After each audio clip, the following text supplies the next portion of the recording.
आज है हमारे साथ इंडियन मेट्रोलॉजिकल डिपार्टमेंट के DG doctor M Mahapatra ji. Mahapatra ji, आपका बहुत बहुत स्वागत है हमारे प्रोग्राम मौसम खबर में। और जैसा कि आप जानते हैं कि साल के 4 महीने होते हैं, पतझड़, सावन, बसंत, बहार, लेकिन सबसे ज़्यादा जो इंतज़ार रहता है वो होता है मानसून का। तो सबसे पहले शुरुआत करते हैं मानसून से। इस बार कहा जा रहा है कि जो मानसून है वो थोड़ा प्री मानसून हिट का अंदाज़ा लगाया जा रहा है, तो कब से शुरू होने वाला है और किन किन इलाकों में इस बार मानसून का असर सबसे ज़्यादा देखा जाएगा? लगभग 106% ऑफ द एवरेज रेनफॉल इस बार होने का संभावना है। On the average 87 centimetre record किया जाता है 1 जून से 30 सितंबर तक जो बारिश पूरे देश के लिए, और इस बार 87 सेंटीमीटर की 106% होगा। आप इसका डिस्ट्रीब्यूशन देखें, ये डिस्ट्रीब्यूशन के हिसाब से लगभग सभी हिस्सा में नॉर्मल से एवो नॉर्मल रेनफॉल रहने का संभावना है, एक्सेप्ट नॉर्थ ईस्टर्न स्टेट्स जैसे असम, मेघालय, नागालैंड, मणिपुर, मिजोरम, त्रिपुरा, और some eastern states like Odisha और एडजनिंग एरियाज ऑफ गंजटी, वेस्ट बंगाल, झारखंड। ये सभी एरिया में बिलो नॉर्मल रेनफॉल होने का संभावना है मानसून सीजन के टाइम।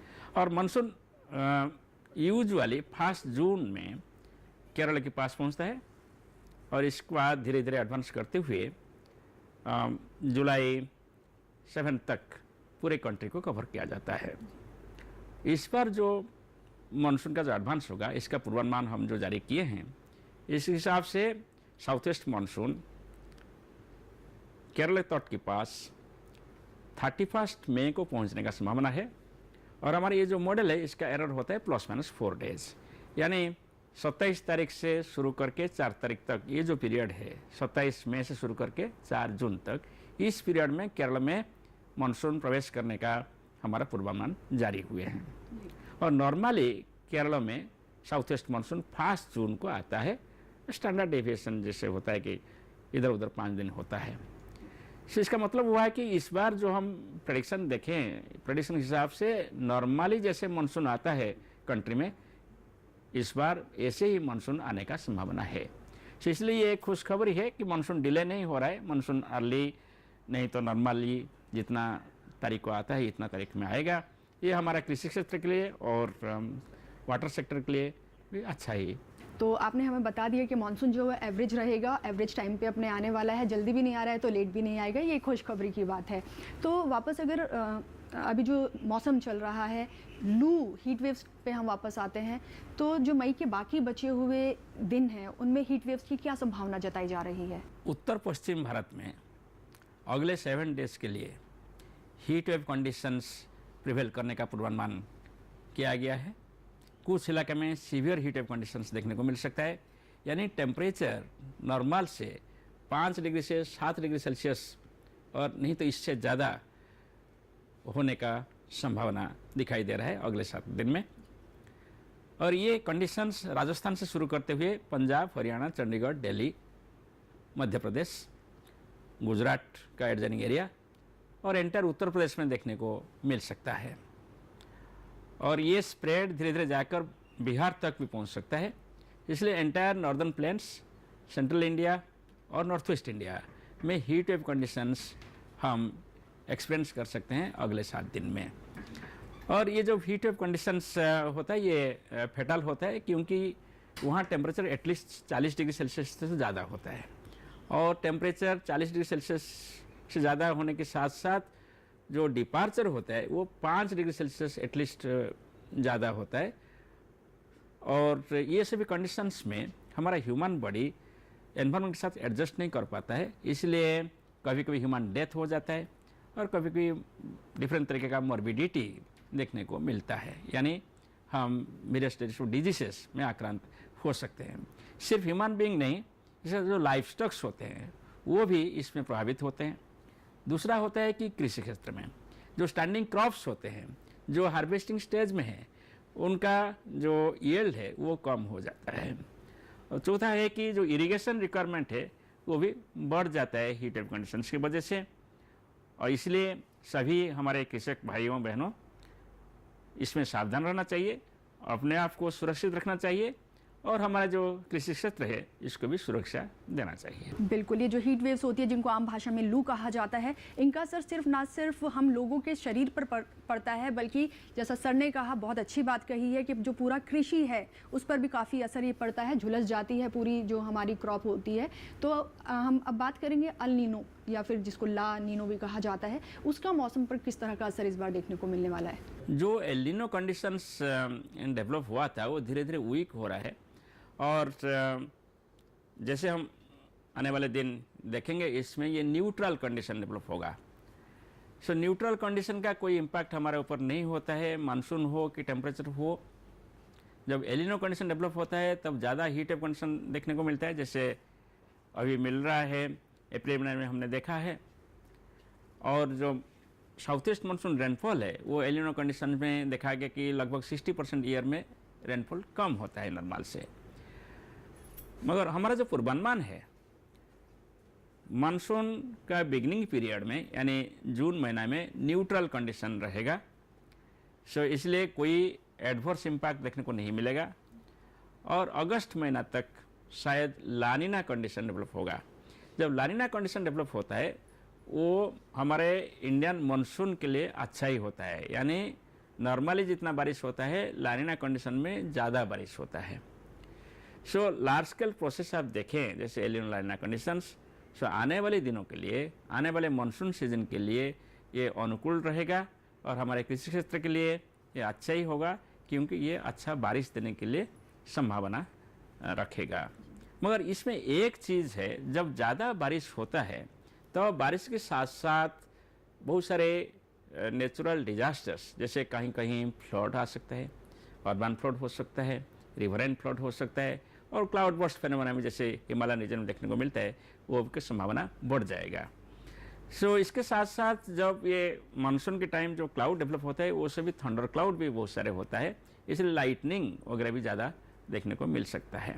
इसलिए हमारे जो कृषक भाइयों हैं उन सभी को मैं आग्रह करूँगा कि वो हमारा जो जानकारी जा रहे हैं इसको याद रखें, मन में रखें और फॉलोअप करें, और सभी तरीके का प्रिकॉशनरी मेजर्स भी लें, जैसे कि एक सुरक्षित ढांचा में आप आपका कृषि कार्य कर सकते हैं और इसका फ़ायदा उठाए जो अच्छा मानसून का हम पूर्वानुमान कर रहे हैं। और अब एक ब्रॉडर लेवल पर हम बात करना चाहेंगे आपसे कि जलवायु परिवर्तन जिसको कहा जाता है क्लाइमेट चेंज, न सिर्फ भारत की बल्कि दुनिया की समस्या बना हुआ है, तो इस पर आप क्या कहना चाहेंगे, और जो भारत है और ख़ास करके जो मौसम विज्ञान विभाग है इसके लिए क्या कुछ कदम उठा रहा है। जलवायु परिवर्तन एक निरंतर प्रक्रिया है, पहले हो रहा था, अभी हो रहा है और भविष्य में होगा। मगर चिंता का कारण यही है कि इंडस्ट्रियल एज जब शुरू हुआ 1850 में, तब से एक एक्सेलरेटेड मैनर पे पृथ्वी पृष्ठ का जो टेम्परेचर है वो राइज हो रहा है। पूरा दुनिया के देखें तो लगभग 1.15 डिग्री सेल्सियस टेम्परेचर राइज हुआ है पास्ट 100 ईयर्स में। भारतवर्ष की बात करें तो लगभग ये 0.66 डिग्री सेल्सियस टेम्परेचर राइज हुआ है पास्ट 100 ईयर्स में। सो जब ये टेम्परेचर राइज हो जाता है तब हीट वेव कंडीशंस का संभावना ज़्यादा हो जाता है, इसका ड्यूरेशन, फ्रीक्वेंसी, इंटेंसिटी। और पास्ट 50 ईयर्स का डाटा आप देखें तो भारतवर्ष में और पूरा दुनिया में भी हीट वेव का फ्रीक्वेंसी, ड्यूरेशन, इंटेंसिटी बढ़ा है। दूसरा चीज़ ये है कि जो मानसून के साथ इसका रिलेशन देखेंगे तो ग्लोबल वार्मिंग या क्लाइमेट चेंज की वजह से मानसून का जो टोटल रेनफॉल है इसमें ज़्यादा परिवर्तन नहीं हो रहा है फॉर कंट्रीज ए होल। मगर ऐसे कुछ हिस्सा है जैसे कि नॉर्थ ईस्टर्न स्टेट्स है और एडजन ईस्टर्न इंडिया है, वहाँ total amount of rainfall decrease हो रहा है। जबकि जो हमारा एरिड रीजन था जैसे कि सौराष्ट्र कच्छ और वेस्ट राजस्थान, वहाँ टेम्परेचर, वहाँ आपका रेनफॉल बढ़ रहा है। न सिर्फ इतना, जो रेनफॉल डिस्ट्रीब्यूशन है वो थोड़ा नॉन यूनिफॉर्म हो रहा है। पहले जितना हमको रेनी डेज मिल रहा था, माने लाइट रेनफॉल डेज और मॉडरेट रेनफॉल डेज मिल रहा था, अभी वो डेज कम हो रहा है और हेवी रेनफॉल डेज ज़्यादा बढ़ रहा है। यानी बारिश नहीं हो रहा है तो नहीं हो रहा है, जो बारिश हो रहा है बहुत तेज़ी से बारिश हो रहा है। इसका प्रभाव क्या होता है कि मिनिमम टाइम पर मैक्सिमम रेनफॉल होने से रेन परकुलेट नहीं कर पाएगा ग्राउंड को, इसलिए ग्राउंड वाटर रिचार्ज के लिए ये अनुकूल नहीं है। इसके साथ साथ ये जो बारिश जो तेज़ी से होता है तो रन ऑफ ज़्यादा होता है। रन ऑफ ज़्यादा होने से अर्बन फ्लड हो कि लोकलाइज्ड फ्लड हो, इसका संभावना बहुत ज़्यादा हो जाता है। इसके साथ साथ जो ये तेज़ी से जब बारिश होता है जो सॉइल का जो अपर पार्ट है वो इरोडेड हो जाता है, मतलब सॉइल इरोशन होता है। और आपको मालूम होगा कि जो अपर पार्ट है वो ज़्यादा फर्टाइल होता है, तो सॉइल इरोशन की वजह से सो आपका फर्टिलिटी ऑफ द सॉइल भी अफेक्टेड हो रहा है। सो सिर्फ रेनफॉल और टेम्परेचर नहीं, इसके साथ साथ आप थंडरस्टॉर्म वगैरह देखें कि क्लाइमेट चेंज की वजह से जो ऐसे टेम्परेचर ज़्यादा हो रहा है और एटमॉस्फेयर के अंदर जो मॉइस्चर कंटेंट है वो भी बढ़ रहा है। इसके लिए थंडरस्टॉर्म के लिए सभी अनुकूल हो रहा है और thunderstorm frequency, intensity, lightning specially भी बढ़ रहा है। और ये सभी को देखते हुए साइक्लोन की बात करें तो साइक्लोन फ्रीक्वेंसी नहीं बढ़ रहा है, मगर साइक्लोन का इंटेंसिटी बढ़ रहा है। ये सभी को देखते हुए भारत मौसम विज्ञान विभाग ज़्यादा से ज़्यादा कैसे सटीकता के साथ इसको डिटेक्ट करे और कैसे इसको लॉन्ग पीरियड के साथ पूर्वानुमान करे, जैसे इसको हमारे सभी डिजास्टर मैनेजमेंट एजेंसीज इसको यूटिलाइज करे, कृषक भाई यूटिलाइज करे और इसका जनमाल नुकसान जो हो रहा है इसको मिनिमाइज करे। इसके लिए कदम मिल रहे हैं। आपको जानकारी होगा कि पास्ट 10 ईयर्स में हमारा जो पूर्वानुमान है इसका सटीकता लगभग 40 to 50% बढ़ा है डिफरेंट आपदा के लिए अर्ली वार्निंग का। और हमारा भी टारगेट यही है कि हम कैसे 2030 तक और 10 to 15% हम इम्प्रूवमेंट लाएंगे। इसके लिए हमारा जो रिक्वायरमेंट है, जैसे कि डिटेक्शन के लिए आपको अच्छा ऑब्जर्वेशनल सिस्टम चाहिए कि रडार चाहिए और सैटेलाइट चाहिए, ऑटोमेटिक वेदर स्टेशंस चाहिए, ये सभी को हम एनहांस कर रहे हैं। सिमिलरली पूर्वानुमान के लिए जो हमारे पास मॉडल्स है मिनिस्टर ऑफ आर्थ साइंसेस में हमारा सिस्टर ऑर्गेनाइजेशन जैसे Indian institute of metrology, national centre for media weather forecasting, वो सभी मिलकर मॉडलिंग सिस्टम को हम इम्प्रूव करने के लिए कोशिश कर रहे हैं। जैसे हाई रिजोल्यूशन मॉडल हम इम्प्रूव करेंगे तो हम फोरकास्ट अभी जो ब्लॉक लेवल और डिस्ट्रिक्ट लेवल दे रहे हैं हम पंचायत लेवल पे फोरकास्ट दे सकेंगे। इसके साथ साथ जो फोरकास्ट देने के बाद इसको लोगों के पास पहुंचाना चाहिए। इसके लिए national disaster management authority, state government, IMD और अर्ली वार्निंग एजेंसीज इकट्ठा काम करें। जैसे कॉमन अलर्ट प्रोटोकॉल इंट्रोड्यूस किया गया लास्ट 2 ईयर्स में, इसमें जिसके पास मोबाइल है उनके पास मैसेज पहुंच जाएगा। और इसके साथ साथ सभी मास मीडिया, दूरदर्शन हो कि ऑल इंडिया रेडियो हो कि प्राइवेट चैनल्स हो, सभी के जरिए भी हमारा पूर्वानुमान जा रहा है। इसके साथ साथ जो सोशल मीडिया को हम यूटिलाइज कर रहे हैं और जो मोबाइल ऐप है हमारा जैसे मेघदूत है और यूनिफाइड मोबाइल ऐप मौसम है, इसके जरिए में भी लोग हमारा जानकारी ले सकते हैं वेदर के बारे में। कृषि संबंधी जानकारी भी हम स्पेशली इशू कर रहे हैं। यह हम और एक कदम आगे गए हैं, जैसे कि अर्ली वार्निंग के साथ अर्ली एक्शन होने के लिए इम्पैक्ट क्या होगा एग्रीकल्चर ऊपर, इसका क्रॉप का फोरकास्ट क्या होगा, इसको हम मिनिस्टर ऑफ एग्रीकल्चर के साथ, स्टेट गवर्नमेंट का एग्रीकल्चर डिपार्टमेंट के साथ, स्टेट यूनिवर्सिटी और सेंट्रल यूनिवर्सिटी ऑफ एग्रीकल्चर के साथ एक कोलैबोरेटिव वे में डेवलप करके हर ट्यूसडे और फ्राइडे को जारी कर रहे हैं डिस्ट्रिक्ट लेवल पे और ब्लॉक लेवल पे। तो भारत के साथ साथ काफ़ी सारे देश हैं जो क्लाइमेट चेंज को लेकर काम कर रहे हैं और आप बेहद बहुत अच्छा काम कर रहे हैं। और आपने बिल्कुल सही कहा कि पिछले कुछ डिकेड्स की अगर हम बात करें तो मौसम विभाग का जो अनुमान आता है अब वो बहुत सटीक होने लग गया है। तो नो डाउट आगे भी हम बहुत बेहतर तरीके से इस काम को करते रहेंगे।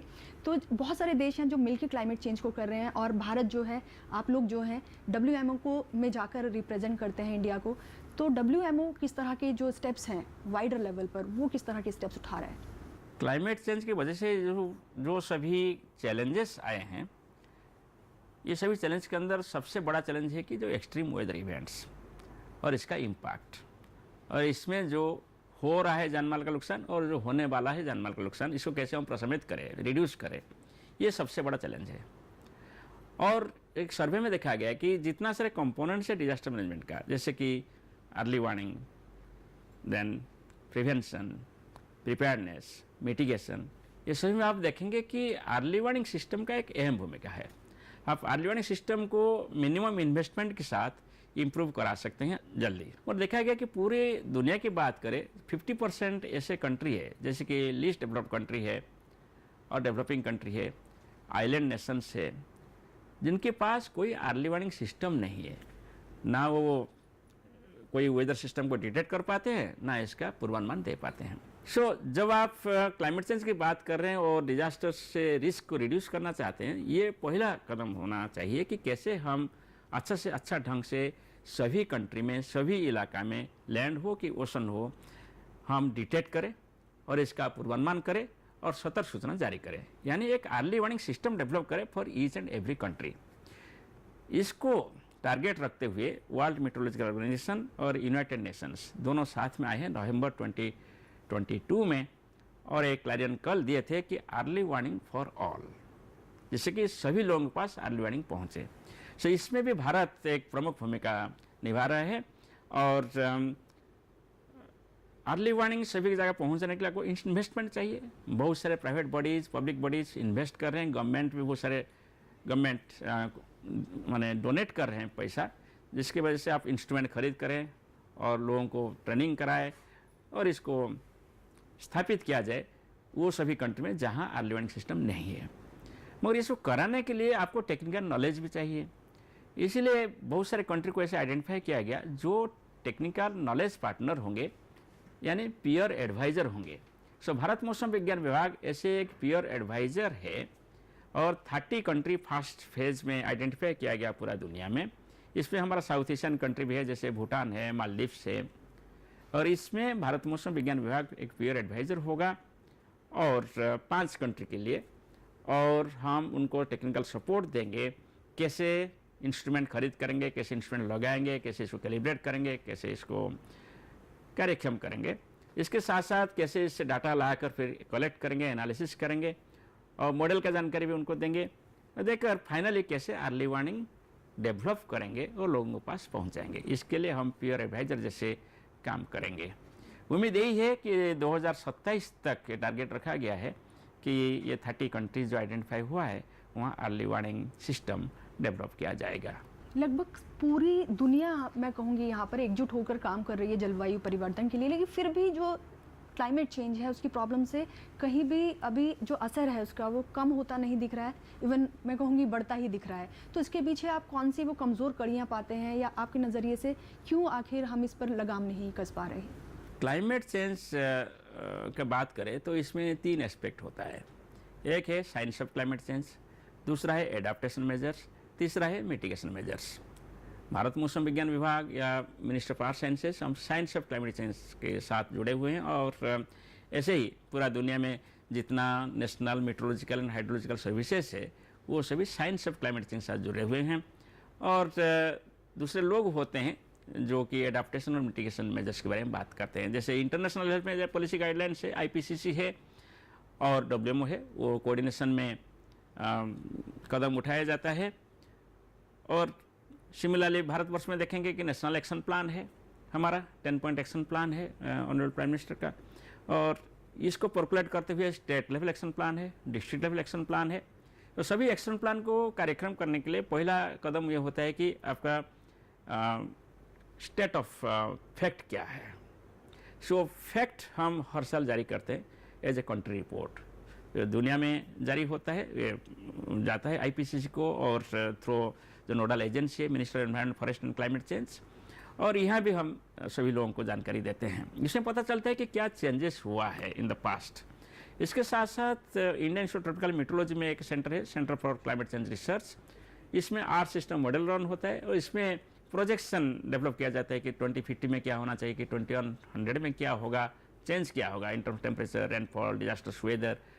सो ये सब जानकारी भी इशू होता है। ऐसे दुनिया में बहुत सारे आर्थ सिस्टम मॉडल है, सभी आर्थ सिस्टम मॉडल को लेकर एक कॉन्सेंसस प्रोजेक्शन या फोरकास्ट जारी होता है WMO और IPCC के द्वारा, और इसको भी फर्दर डाउन स्केल करने के लिए बहुत सारे रीजनल क्लाइमेट मॉडलिंग किया जाता है कि डिफरेंट हिस्सों में, कि भारतवर्ष में डिफरेंट हिस्सों में कहाँ कहाँ कैसे इम्पैक्ट हो सकता है आने वाले दिन में।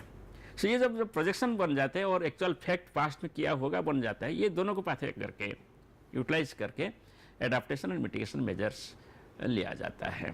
जब आप क्लाइमेट चेंज का मिटिगेशन की बात करते हैं, इसमें 2 तरीके का कदम उठाया जाता है। एक होता है कि मैक्रो लेवल पे, जैसे ग्लोबल एक्शंस, फिर national action, state actions, district level actions वगैरह, वो सही फॉलोअप हो रहा है, हम भी कमिटेड है इसके बारे में।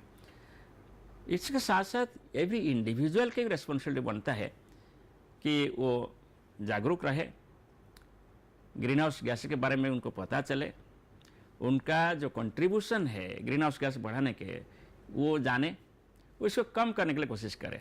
फॉर एग्जाम्पल हम लोगों को सब पता है कि ग्रीन हाउस गैस जैसे कार्बन डाइऑक्साइड, मीथेन वगैरह होता है, वो सभी का सोर्स क्या है? जैसे इंडस्ट्रीज, अर्बनाइजेशन वगैरह से ज़्यादा तक ग्रीन हाउस गैस डेवलप होता है। और ये ग्रीन हाउस गैस को भी सिंक होता है, कुछ एरिया होते हैं जो इसको एब्जॉर्ब कर लेते हैं और एटमॉस्फेरिक कंसंट्रेशन कम हो जाता है, जैसे कि फॉरेस्ट, वेजिटेशन ये एब्जॉर्ब करते हैं, कि वेटलैंड ये एब्जॉर्ब कर लेते हैं, ओशन एब्जॉर्ब कर लेते हैं। मगर ज़्यादा एब्जॉर्प्शन होगा तो फिर क्या होता है कि जो जैसे फॉर एग्जाम्पल ओशन में ज़्यादा कार्बन डाइऑक्साइड एब्जॉर्प्शन होगा तो वाटर एसिडिटी ज़्यादा हो जाएगा। इसलिए जो हमारा एक्वाटिक लाइफ है, जैसे फिश है, उससे प्रभावित होंगे। वो फिश प्रभावित होने से हमारा जो फूड सिक्योरिटी है इसमें प्रभावित होगा। सो एक विशियस सर्कल बन जाता है। सो इसलिए सबसे बड़ी अच्छा कदम है कि हम पॉलिसी माध्यम से और इंडिविजुअल लेवल पे हम ग्रीन हाउस गैस जो निकल के जा रहे हैं इसको मिनिमाइज करें, इसका सोर्स को कम करें और सिंक को बढ़ाएं। तो इसलिए फॉर एग्जांपल एक इंडिविजुअल ऐसे कर सकता है कि उनका जो ट्रांसपोर्ट है, फॉर एग्जांपल वो ज़्यादा से ज़्यादा व्हीकल खरीद नहीं करके सभी जगह को व्हीकल में नहीं जाकर कुछ पैदल में जा सकता है, साइकिल में जा सकते हैं। सिमिलर हमारा जो फूड हैबिट इसको हम चेंज कर सकते हैं, जिसमें हम कम से कम ग्रीन हाउस गैस निकालें। सो हमारा लाइफ एंड लाइवलीहुड को हम चेंज करें तो हम ईच इंडिविजुअल जैसे एक वॉरियर बन सकते हैं और ग्रीन हाउस गैस को भी कम कर सकते हैं और इसका इम्पैक्ट जो क्लाइमेट चेंज हो रहा है इसको हम कम करा सकते हैं। जी बिल्कुल सही कहा है महापात्रा जी ने। बूंद बूंद से सागर बनता है, हम सभी को इसमें सहभागिता अपनी निभानी पड़ेगी और दिखानी पड़ेगी। जाते जाते लास्ट में आपसे एक सवाल बस, जो आप मौसम को लेकर या जलवायु परिवर्तन को लेकर हमारे दर्शकों को अगर कुछ मैसेज देना चाहें तो वो आपके लिए। आपके माध्यम से मैं यही बोलना चाहूँगा कि मौसम या जलवायु की जो जानकारी हम प्रदान कर रहे हैं इसका सटीकता बहुत बड़े हैं और भारत मौसम विज्ञान विभाग पूरे विश्व में किसी से पीछे नहीं है। हम लगातार प्रयास करते हैं और ज़्यादा से ज़्यादा हमारे पूर्वानुमान को सटीक करने के लिए और आप लोगों के पास पहुंचाने के लिए, और इसके साथ साथ जो पूरे देश में जो डिजास्टर मैनेजमेंट एजेंसीज है, जो वेरियस सोशियो इकोनॉमिक सेक्टर्स है, और सभी जोड़कर भी इसके ऊपर कदम उठा रहे हैं। आप हमारा जो विवरण है इसको बिलीव करिए, कोई गुजब में विश्वास मत रखिए और अकॉर्डिंगली एक्शन लीजिए, जैसे कि जनमाल नुकसान को आप कम कर सकते हैं। और जलवायु परिवर्तन को देखते हुए मैं आप लोगों को यही अनुरोध करूंगा कि आप सभी मिलकर ऐसे कदम उठाएं जैसे हम कोई ग्रीन हाउस गैस का सोर्स ना बने, और ग्रीन हाउस गैस का जैसे हमारा सिंक है, फॉरेस्ट है, इसको डिफॉरेस्टेशन से बचाएं और ज़्यादा से ज़्यादा फॉरेस्ट कवर क्रिएट करने के लिए भी कोशिश करें, और हमारा जो लाइफ एंड लाइवलीहुड है इसको इस ढंग से तैयार करें जैसे हम ग्रीन हाउस गैस जो एटमॉस्फेयर हैं इसको कम कर सकें। क्योंकि अभी जो ग्रीन हाउस गैस है ना सिर्फ वो हम लोगों को प्रभावित कर रहे, हमारे जो आने वाले जनरेशन है उनको भी प्रभावित करेगा। सो हम सिर्फ हम अपने बारे में नहीं सोच के हमारे आने वाले जनरेशन के बारे में सोचें और उनके सुरक्षा के लिए अभी से कदम उठाएं। जी बेहद अच्छा मैसेज आपने आज हमारे दर्शकों को दिया है और हमसे बातचीत करने के लिए आपका बहुत बहुत धन्यवाद सर। Thank you. धन्यवाद।